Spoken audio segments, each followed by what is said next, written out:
Et salut à tous et bienvenue dans cette toute nouvelle vidéo. Je suis Lior Chamla, développeur et formateur, et aujourd'hui, je vous révèle enfin l'ultime secret pour... Oh, mais qu'est-ce que tu fous là? Mais t'es sur ma chaîne. Attends, je mets mon masque, on sait jamais. T'es sur ma chaîne là, Lior. Il y a un problème. Mais t'es sûr? Ah bah oui, j'en suis sûr. Oui. Bah, ah oui, oui. Allô? Ok. Désolé Oui, les gars oui. de vous Salut. interrompre, mais Johan avait prévu nous expliquer différents Mitsubishi au niveau de son parcours. C'est vrai. Mais là, j'avoue qu'on est un peu perdu, là, on ne comprend plus rien. Peut-être il serait plus simple de laisser Johan faire sa vidéo, qu'est-ce que vous en pensez? Bah oui. Bah, je suis d'accord. Merci Honoré, merci beaucoup. Et merci Lior aussi, hein, parce que du coup, j'ai une intro de dingue. Donc merci à tous les deux. Allez, on revient en configuration plus classique. Et eh bien déjà, je suis ravi de vous accueillir sur cette nouvelle vidéo, une vidéo un petit peu particulière aujourd'hui, puisque c'est la première fois sur la chaîne qu'on va faire une vidéo qui ne parle pas de technique, qui ne parle pas de code. Donc si vous êtes nouveau sur la chaîne, vous devriez découvrir cette vidéo lorsque la chaîne a atteint à peu près, ou presque, ou peut-être dépassé les 1000 abonnés. Donc, merci 1000 fois pour votre confiance. Merci à mes deux acolytes précédents qui ont rendu entre guillemets cela possible parce qu'ils ont régulièrement partagé mes contenus, donc je tenais encore une fois à les remercier. Si vous êtes nouveau sur la chaîne, hein, évidemment, vous connaissez les habitudes, hein, n'hésitez pas à mettre un petit pouce bleu déjà sur cette vidéo et puis à vous abonner et à mettre la petite cloche, ça fait toujours plaisir. Alors aujourd'hui, j'ai prévu de vous parler un petit peu de mon parcours, mes études, ma formation, pourquoi est-ce que j'ai choisi Open Classrooms pour apprendre le développement et comment est-ce qu'on peut devenir dev aujourd'hui. Alors on va partir du début. Moi j'ai découvert l'informatique avec Microsoft Windows version 3.1. Alors je ne sais pas si parmi vous il y en a qui ont découvert cette version ou peut-être qui ont découvert l'informatique avec MS-DOS 87 juste avant. Si c'est le cas, si vous avez débuté avec Windows 3.1, laissez un commentaire. Laissez un petit message dans les commentaires, ça me ferait plaisir de voir s'il y a des anciens entre guillemets comme moi qui ont débuté avec cette version-là. Donc j'ai débuté l'informatique avec ça, j'ai débuté l'informatique avec les vieilles versions de Prince of Persia. J'ai découvert l'informatique avec le réseau. Et pourquoi le réseau, me direz-vous? Pour jouer à Counter-Strike, bien sûr. Donc, mes débuts avec l'informatique, eh bien, c'était lié à une utilisation domestique de l'informatique. Et c'est vrai que quand on a commencé à jouer avec Counter-Strike, il a fallu aller un petit peu plus loin dans notre utilisation. Il a fallu qu'on connecte les PC entre eux, que les copains qui venaient brancher leur machine, il fallait qu'on puisse se connecter sur le même réseau. Donc c'est là que j'ai commencé à me dire, il y a peut-être un truc qui est super intéressant. Et puis un petit peu plus tard, quand la DSL est arrivée au fin fond de mon Ardèche, j'ai pas eu envie de connecter le modem ADSL comme ça directement sur un PC. Non, j'étais déjà un peu geek et donc j'ai monté une espèce de petit routeur sur une vieille bécane sur lequel on avait mis un petit Linux qui faisait office de routeur. Donc déjà, j'étais au collège, je pense déjà, on était en mode un peu geek. Et donc, j'ai été, comme ça, bercé, on va dire, depuis tout petit, dans un rapport particulier avec l'informatique. Alors l'école, ça se passe pas très bien pour moi. J'aime pas ça. J'aime pas les devoirs, c'est une vraie plaie. Ma mère m'a expliqué à quel point c'était compliqué de me faire les devoirs. Et par-dessus tout, j'étais une brêle en mathématiques. Mais alors j'étais nul. Et pourquoi est-ce que je vous parle de ça? Parce que j'entends souvent des gens qui disent, pour devenir développeur, il faut être bon en maths. Travailler les maths, c'est très important. Alors oui, c'est vrai, travailler les maths, c'est très important, c'est vrai. Mais si vous n'êtes pas hyper à l'aise avec les maths, eh bien c'est pas grave. Je vous promets que devenir développeur, ça ne nécessite pas obligatoirement d'être une tronche en mathématiques. Alors évidemment, si vous vous destinez à faire, je sais pas moi, à travailler dans le milieu de la finance ou dans des choses qui manipulent énormément les chiffres, ça risque de vous être utile. Mais franchement, c'est pas forcément un critère obligatoire. Donc, ne croyez pas les gens qui vous disent que si vous êtes mauvais en maths, vous ne pourrez jamais devenir développeur. Moi, on m'a souvent, dans mon parcours d'étudiant, découragé. J'ai pas écouté les gens parce que je me disais, je pense que ces gens se trompent, je pense qu'ils sont dans des schémas, il faut sortir des schémas, et des fois, eh bien ça marche. Moi j'avais tendance à dire quand j'étais plus jeune, je veux dire quand la porte s'ouvre pas, on met un coup de pied dedans pour passer. Donc mettez des coups de pied dans les portes. Si jamais on vous propose pas d'entrer quelque part, c'est imagé bien sûr, hein, ne cassez pas des portes. Si on vous propose pas d'aller quelque part, ouvrez quand même la porte et démontrez qu'une fois que vous y êtes, vous faites, eh ben voilà, voyez, vous n'avez pas voulu m'ouvrir la porte, je suis rentré quand même, et regardez, je m'en sors. Donc, des fois, il faut aller plus loin que ce qu'on vous, que les limites qu'on veut vous imposer, vous proposer. À la fin du collège, je suis dans une association sportive et on a besoin d'un petit site web. Alors là, on parle d'une époque lointaine, d'une époque où PHP en était à sa version 3. Et donc si parmi vous, il y en a qui ont utilisé PHP 3, si vous êtes des anciens, hein, là il n'y a pas d'autre mot, hein, je ne sais pas comment le dire autrement, eh bien, laissez un petit message dans les commentaires pour nous dire ouais, moi aussi j'ai fait du PHP 3. Moi à l'époque, j'ai découvert un petit peu la programmation rapidement, parce qu'à l'époque c'était vraiment très rudimentaire. Il n'y avait pas beaucoup de contenu sur Internet. Le site du zéro n'existait pas. Je pense qu'ils étaient eux aussi à ce moment-là confrontés aux mêmes problématiques que moi. Il n'y avait que des bouquins. On trouvait que des bouquins qui étaient d'ailleurs pas du tout à destination des gens qui voulaient débuter. Et donc, eh bien, c'est comme ça que j'ai fait mes premiers pas avec PHP. Et puis on hébergeait nos sites sur free.fr, qui était un hébergeur qui était accessible lorsqu'on était abonné chez eux. Et c'était gratos, donc on pouvait faire des expérimentations. Allez, revenons aux études. Le collège, difficile, et donc à la fin du collège, on me dirige vers un BEP électronique. C'était un petit peu la voie obligatoire pour les mauvais élèves comme moi, hein, c'était d'aller faire une formation professionnelle.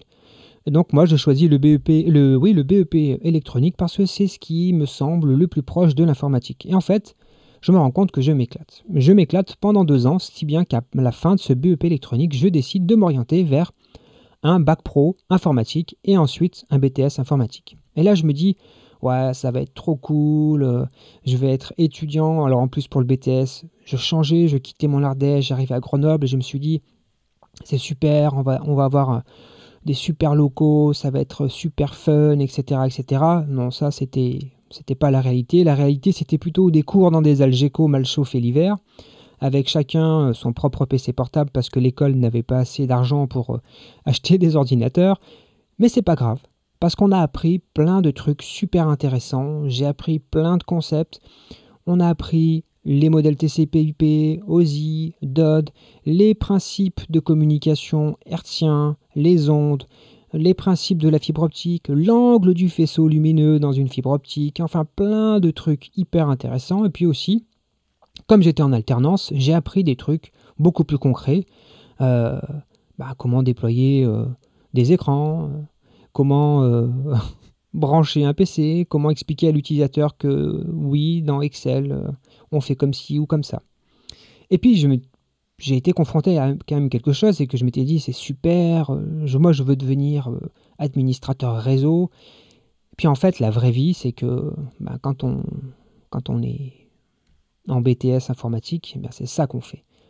On nettoie des câblages qui sont foireux, on porte des ordinateurs sous le bras, bref, on fait un métier qui semble pas aussi valorisé que développeur, que administrateur réseau, etc., etc. Mais pourtant, ce métier-là, je peux vous assurer, parce que je l'ai fait pendant 10 ans, on va en parler juste après, ce métier de technicien informatique, il est hyper important, parce que vous êtes en contact avec les utilisateurs, et n'oublions pas, hein, tout ce que l'on fait, on le fait pour des gens. Donc, ça a été super formateur. Alors oui, c'est vrai, des fois on porte des PC, on portait des écrans cathodiques à l'époque.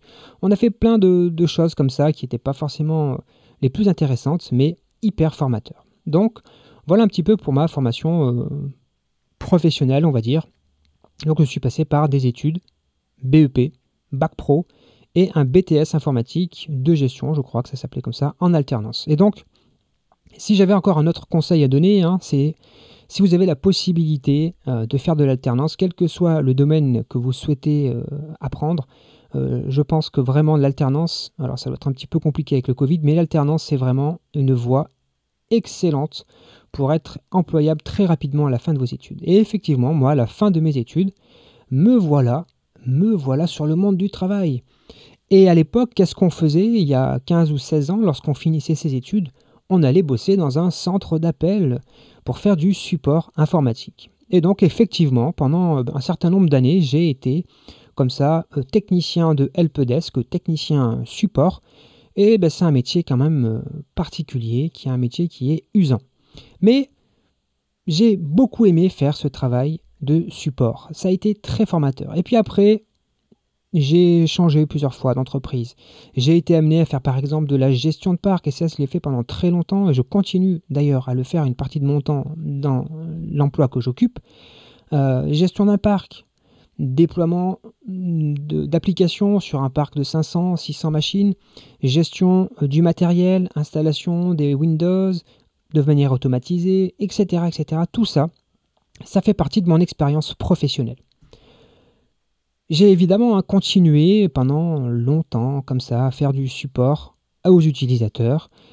C'est très formateur parce qu'on voit plein de sujets. Mais là, vous vous dites, mais attendez, là, on est très loin du développement. Mais vous allez comprendre que toute cette expérience, elle va me servir, elle m'a servi lorsque j'ai souhaité devenir plus tard développeur.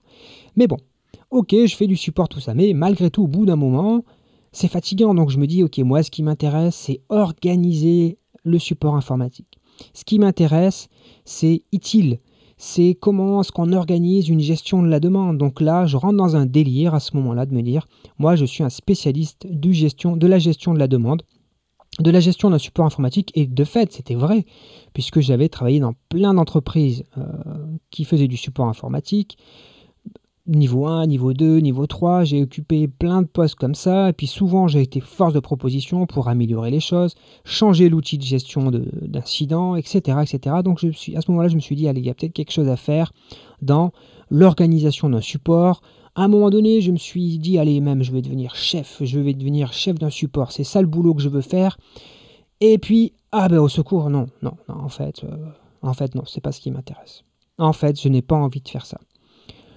Quelques désillusions professionnelles, ça arrive, effectivement, mais je n'ai pas envie de faire ça. Et donc, mon expérience m'amène petit à petit, et ma vie professionnelle prend un tournant, et je m'oriente plutôt vers la gestion de projets. Et donc là, depuis quelques années, je mène, en parallèle toujours un petit peu d'un job de support, d'un job de gestion de parc, de gestion de serveurs, etc., etc., plus vers de la gestion de projet. L'un des projets, par exemple, que j'ai pu avoir à mener était le déploiement d'une solution de gestion de la demande, mais avec une vraie approche projet. Et donc là, je commence à me rééclater un petit peu plus dans mon travail. Mais je sens quand même qu'il me manque quelque chose. Il me manque quelque chose, c'est pas encore exactement ce que j'ai envie de faire. Et là, mon expérience professionnelle me met en contact avec des gens qui me proposent de rejoindre une équipe avec des développeurs.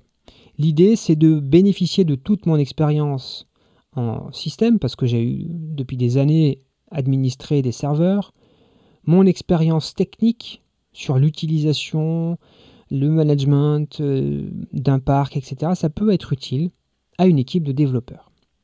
Et donc, à ce moment-là, ça ouvre une nouvelle case dans ma tête. Et à ce moment-là, je me dis, tiens, je vais essayer de faire une formation. Je cherche, je vois que j'ai de l'argent sur mon compte CPF, je vais essayer de le mobiliser, et je vois que Open Classroom est finançable par le CPF. Et je connaissais un petit peu Open Classroom, parce que c'est forcément un incontournable. Et donc je me dis, ok, si je veux rejoindre cette équipe de développeurs, il faut que moi aussi je comprenne un peu mieux ce qu'est le monde du développement. Parce que moi je suis surtout très technique, très infra, très ops, mais je ne connais pas beaucoup le dev. Et donc je me dis, allez, je vais me trouver une formation, et il s'avère que l'équipe que j'allais rejoindre développait essentiellement sur du Symfony. Et donc je cherche sur Open Classroom une formation, et il s'avère qu'il y a une formation spécialisée PHP Symfony. Donc je découvre lors de cette formation que je fais tard le soir, tôt le matin, en parallèle du travail. Donc ça fait des journées assez monumentales, et ça c'était il y a un peu moins de 2 ans. Parce qu'il y a 2 ans, je ne connaissais pas Symfony, j'en avais jamais entendu parler. Et j'avais très peu retouché à PHP depuis PHP 3. J'avais monté 2-3 WordPress, 2-3 petits bouts d'applications dans mes expériences pour, je sais pas, générer des étiquettes pour des imprimantes, des petits trucs par-ci par-là, mais rien de professionnel. Et pendant cette formation, je découvre Symfony que mes collègues utilisent au travail, et là, je tombe amoureux de ce framework. Vraiment, je le trouve vraiment super génial, très pratique. Alors, je ne suis pas en train de dire Symfony, il n'y a que ça qu'il faut apprendre. Non, je dis juste que par rapport à ce que je fais à ce moment-là dans mon emploi et la formation, il y a vraiment quelque chose qui match et qui fait que en fait, je m'éclate. Littéralement, je m'éclate à la fois dans ma formation et à la fois dans mon travail. Et ça, je le souhaite vraiment, vraiment, vraiment à tout le monde. Et donc, j'avance dans ma formation avec Open Classrooms. Et alors, c'est le moment d'en parler. Parce que, effectivement, j'entends pas mal de gens, en ce moment, critiquer Open Classrooms. Et moi, je veux en parler parce que je sors de cette formation. J'ai suivi cette formation-là pour le framework PHP Symfony. Et je dois dire que moi, j'ai trouvé que c'était une super formation. Alors attention, je ne suis pas en train de dire que quelqu'un qui provient d'un parcours complètement externe à l'informatique, s'il vient faire ce parcours-là et qu'il est diplômé, je ne dis pas qu'il va être tout de suite opérationnel. Je ne dis pas qu'il va être tout de suite efficace pour travailler. N'empêche que ça donne des bases et c'est à l'élève ensuite d'aller approfondir les sujets. C'est-à-dire que, moi je pense en tout cas comme ça, c'est que la plateforme Open Classrooms, elle ouvre des portes. Elle montre des possibilités. Et c'est à l'étudiant, et finalement ça le prépare à sa vie professionnelle de développeur, mais pas que, parce que quand je faisais de l'infrastructure, c'est pareil. Quand je faisais du support, c'est pareil. On apprend tout au long de sa vie et on ne peut pas rester tout le temps se dire c'est bon, ça je sais, terminé, je peux faire mon métier. Non, ça continue tout le long de sa vie d'apprendre. Et donc la formation Open Classroom, elle n'est pas magique. Vous n'allez pas sortir de là et dire c'est bon, je sais comment ça marche, embauchez-moi. Non, ça ne marche pas comme ça. N'empêche qu'elle donne de très bonnes bases. Moi, j'ai eu un super mentor, je tiens à le remercier ici. Soma, si tu regardes cette vidéo, big up à toi, vraiment, ça a été super cool. Je pense que maintenant, c'est devenu presque un ami, peut-être même un ami. On échange encore régulièrement, pourtant je ne suis plus étudiant. On s'envoie des messages, des blagues sur Instagram. Bref, vous voyez, il y a des choses qui se lient comme ça. Et donc, moi, j'ai trouvé que c'était une super formation. Ça m'a ouvert plein de portes. Mais alors, il y en a qui disent aussi, oui, mais les cours, je les ai gratuitement et tout. Oui, c'est vrai, on les a gratuitement. Et je dirais même que moi, des fois, je suis allé chercher des cours ailleurs. Et là, si vous voyez marqué, hop, ici, hop, là, YouTube, pourquoi ? Parce que je suis allé consommer beaucoup de contenu YouTube. Et parmi les YouTubeurs qui m'ont vachement aidé à comprendre ma formation et à aller plus loin, eh bien, il y a eu Lior, que vous avez vu tout à l'heure au début de la vidéo, et il y a eu Honoré avec la chaîne Les Teachers du Net. Ces deux-là, pour moi, ils ont été déterminants dans mon apprentissage, parce qu'il y a les cours qui sont sur Open Classrooms, qui donnent des bases, et puis il faut aller plus loin, ou aller plus vite, c'est au choix. Donc j'ai à peu près consulté toutes les vidéos qu'ils avaient produites sur Symfony. Mais j'étais pas suffisamment rassasié. Et donc ces deux-là proposent des formations payantes pour aller encore plus loin. J'ai acheté leurs formations. N'hésitez pas à investir aussi dans des formations. Déjà, pour récompenser le travail qu'ils fournissent gratuitement sur YouTube. Et aussi parce que si vous souhaitez aller plus vite, vous mettez 60 €, 70 € dans une formation de 15 heures, mais vous allez gagner un temps incroyable. Un temps incroyable. Et donc j'ai acheté leur formation. Je crois que j'avais acheté la formation Symfony de Honoré et la formation API Platform de Lior. Et vraiment, ça m'a permis d'aller beaucoup plus loin dans des concepts. Ça m'a ouvert encore plus de portes que la formation de Open Classrooms. Donc, Open Classrooms, ça donne un cadre, ça donne une direction, on a des projets professionnels à réaliser. Mais après, ce qui compte, c'est comment on va s'en servir pour aller plus loin, pour approfondir, pour faire plus qu'est-ce que demander, etc., etc. Donc, vraiment, si j'avais moi un conseil à faire, n'écoutez pas ceux qui vous disent qu'Open Classroom, ça ne marche pas. Ne croyez pas non plus ceux qui vous disent que vous allez être diplômé et trouver du travail tout de suite. On le sait bien en ce moment, il y a une saturation des profils juniors. Donc, mettez à profit cette formation pour aller plus loin. Par exemple, pendant la formation, on n'apprenait pas trop l'utilisation, pas du tout même, l'utilisation de Docker, des pipelines d'intégration dans GitLab ou dans GitHub, des choses comme ça. Moi, c'est quelque chose qui m'intéressait, parce qu'aussi, c'était ce que je devais faire au travail, c'était mettre en place une approche DevOps. Eh bien, allez plus loin, regardez ce qui se fait et faites-le vous-même. N'attendez pas qu'une formation absolument vous dise c'est comme ci ou comme ça qu'il faut faire. Donc soyez curieux, toujours curieux. La curiosité n'est pas un vilain défaut lorsqu'on veut devenir développeur, bien au contraire. Alors pour faire cette formation, je me suis appuyé sur YouTube, j'ai bu des litres et des litres de café, hein. Je me levais des fois à 5h30 du matin pour travailler avant le travail, et puis le soir, je travaillais jusqu'à 22h, 23h. Donc c'était 10 mois, parce que j'ai fait la formation en 10 mois, ça a été 10 mois très intensifs, mais vraiment passionnants. Je dois avouer aussi une chance quand même, c'est que j'ai fait cette formation pendant qu'il y a eu les confinements. Et du coup, ça m'a permis, comme on était tous en télétravail, tous coincés, bien du coup de consacrer, bon gré mal gré, beaucoup de temps à la formation, et je pense que c'est ce qui a permis que je la termine plus rapidement. J'avais prévu de la faire en 2 ans, puisque comme je travaillais à côté, je ne pouvais pas non plus y consacrer 8 ou 9 heures par jour. Et en réalité, grâce à tout ça, grâce au fait que je sois tombé amoureux du développement aussi, je ne pensais pas aimer autant ça, et il s'avère que maintenant c'est devenu une passion, et que je code sur mon temps libre, je me lève exprès plus tôt le matin pour coder, je me couche plus tard le soir pour coder, le week-end je code, donc je m'éclate vraiment avec le développement, c'est vraiment quelque chose que je n'avais pas prévu. Et donc au bout de 10 mois, youpi, j'obtiens mon diplôme. Et il s'avère qu'au travail, je peux mener des projets professionnels. Et puis j'ai envie aussi de lancer une activité parallèle. Je monte un statut de freelance. Je commence à avoir des premiers contrats par-ci par-là. Quelques contrats, surtout sur du DevOps, la mise en place de pipeline d'intégration continue, tout ça, parce que c'est des choses qui sont pas mal recherchées. Et des fois, les entreprises n'ont pas forcément le temps d'investir dans ce truc-là. Donc là, ils gagnent un petit peu de temps. Et puis voilà, je m'éclate dans cette nouvelle vie professionnelle. Donc là, je mets cette image, c'est pour dire aussi que je m'éclate parce que je fais du développement. Au boulot, je travaille beaucoup avec Docker, c'est aussi extrêmement passionnant. Donc, il faut toujours aller plus loin.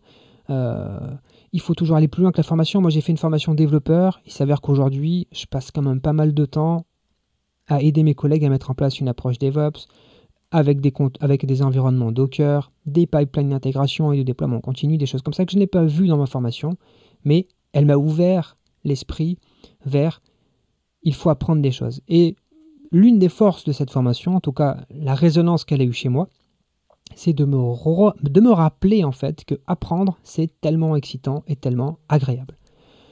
Donc maintenant, voilà, c'est ce que je vous disais, hein, je code tard la nuit, je code tôt le matin, je suis un amoureux du code. Donc, comment est-ce qu'on pourrait conclure cette vidéo? Parce qu'elle est un peu longue, elle est un peu fleuve, mais elle était importante pour que vous sachiez déjà qui je suis en fait. Je code pas depuis 10 ans, ça fait 1 an et demi, 2 ans que je code, donc mes vidéos, vous avez en face de vous un junior, ni plus ni moins, un junior qui sort d'une formation Open Classrooms, mais un junior qui a un long parcours dans le milieu de l'informatique, et c'est, je pense, ce qui m'aide aujourd'hui à aller plus vite sur certains concepts, peut-être qui m'handicape aussi d'une certaine façon, parce que je me mets des limites sur « attendez, ça en termes d'infra, ça sous-entend ceci ou cela ». Mais bref. Donc, croyez en vos rêves, vous voulez devenir développeur, donnez-vous les moyens. Vous êtes mauvais en maths, vous pouvez quand même être développeur. Vous avez envie de faire une formation Open Classroom et vous avez un financement, mais allez-y, n'écoutez pas ceux qui vous disent que ce n'est pas possible.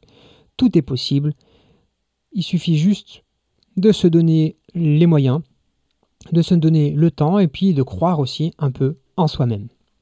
Allez, on va arrêter cette longue vidéo un petit peu spéciale, mais c'était important pour moi à cette étape-là de la chaîne, à peu près les 1000 abonnés, de prendre ce temps avec vous.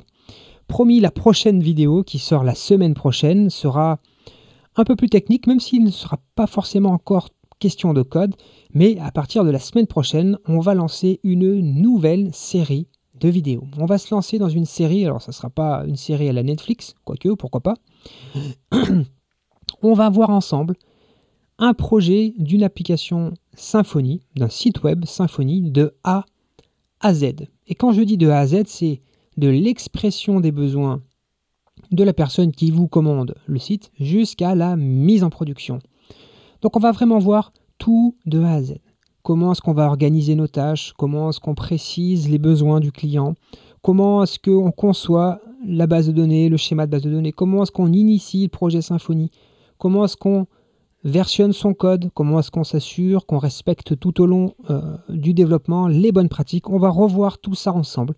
Je vais vous montrer toutes les étapes.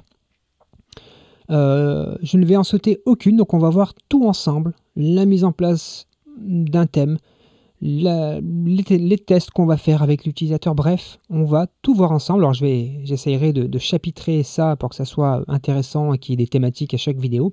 Donc on va se lancer dans une série comme ça, je ne sais pas combien est-ce qu'il y aura de vidéos. Dites-moi dans les commentaires pardon, si une série comme ça qui va suivre un projet de A à Z vous intéresse. Écoutez, il est temps que je mette fin à cette vidéo. N'hésitez pas à mettre un petit pouce bleu, ça fait toujours super plaisir. Puis si vous n'êtes pas encore abonné à la chaîne, abonnez-vous à la chaîne, activez les cloches de notification. Vous pouvez laisser un petit commentaire, c'est que je réponds absolument à tous les commentaires et ça me fait toujours extrêmement plaisir de vous lire. Eh bien écoutez, je vous souhaite à toutes et à tous une excellente journée, nuit. Qu'est-ce que je dis d'habitude? Oui, si vous êtes insomniaque, bon courage à vous. Et puis je vous dis à la semaine prochaine, samedi 9h. Ciao!